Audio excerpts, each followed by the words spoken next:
दिन थिला किरोसिन नहले काम चलु नथिला। डिबिरी लंठन जालिबा ठारू आरंभ करी स्टोव्रे रोसई पाई किरासिनी व्यवहार हेउथिला। एपरिकी गाँ गाउली रे बड़ बड़ भोजी भातरे भी आलुओ पाई व्यवहार हेउथिबा पेट्रोमैक्स लाइट बिना किरासिन रे चालु नथिला।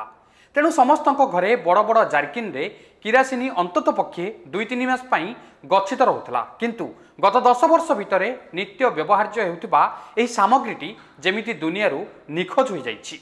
वर्तमान समय भी सरकार पूर्व भली हिताधिकारी किरासिनी जोगाई देउथिले उभय जोगाण विभाग एवं पीडीएस केन्द्र में ताहा बिक्री न होई पड़ी रहुछि। आउ जेतिकी किरोसिनी उठाण हेउछि से सबु कला बजार हेउथिबा अभियोग हेउछि।